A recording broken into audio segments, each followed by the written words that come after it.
ভয়াবহ এক দাবানলে পড়ছে যুক্তরাষ্ট্রের ক্যালিফোর্নিয়া অঙ্গরাজ্যের লস অ্যাঞ্জেলস। পুড়ে গেছে হলিউড হিলস সহ অসংখ্য এলাকা। এবারের দাবানলের কারণে আগুন ছড়িয়ে পড়েছে আবাসিক এলাকাগুলোতেও। তবে ক্যালিফোর্নিয়ার এই অঙ্গরাজ্য শুষ্কতা, খরা, দাবদাহ সহ নানা কারণে প্রায় নিয়মিত অনেক দাবানলের মুখোমুখি হয়। দাবানলের মৌসুমে ছোট বড় অনেক দাবানলের সূত্রপাত ঘটে এখানে। জেনে আরো অবাক হবেন, ক্যালিফোর্নিয়ার ইতিহাসে সবচেয়ে বড় 10 দাবানলের 8টি গত 5 বছরে হয়েছে। চলুন জেনে নেই ভূমির আয়তনের দিক দিয়ে ক্যালিফোর্নিয়ায় সবচেয়ে বড় 5 দাবানল সম্পর্কে। ক্রিক 2020 সালে যুক্তরাষ্ট্রের দাবানলের মৌসুমে ক্যালিফোর্নিয়ার সিয়েরা ন্যাশনাল ফরেস্ট এবং মাডেরা কাউন্টিতে ভয়াবহভাবে ছড়িয়ে পড়েছিল। এই দাবানল কি কারণে আগুনের সূত্রপাত হয়েছিল তা জানা যায়নি। কয়েক মাসে পুড়ে যায় 3,79,895 একর ভূমি, 856টি অবকাঠামো। এই ঘটনায় কেউ মারা যাননি, তবে আহত হয়েছিলেন 20 জন।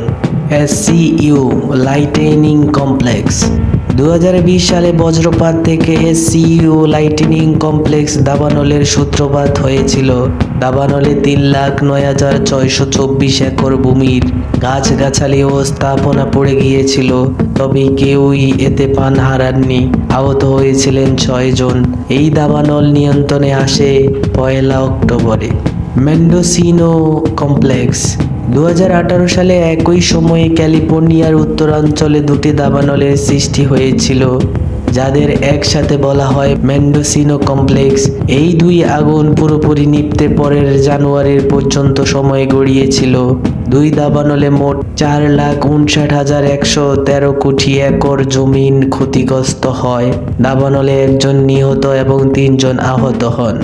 ডিক্সি 2021 সালে ডিক্সি দাবানলের সূত্রপাত হয়েছিল বিদ্যুতের সরবরাহ তারের উপর গাছ পড়ে সৃষ্টি হওয়া আগুন থেকে। 105 দিন ধরে চলা এই দাবানলে সবচেয়ে বেশি আর্থিক ক্ষতি হয়েছিল, যার পরিমাণ ছিল 63,70,00,000 মার্কিন ডলারের বেশি।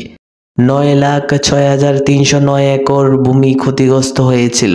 আগুন নেভাতে গিয়ে অগ্নি নির্বাপন বাহিনীর 1 সদস্য মারা যান এবং 3 জন আহত হন, তবে এই দাবানলে কোনো বেসামরিক মানুষ প্রাণ হারাননি।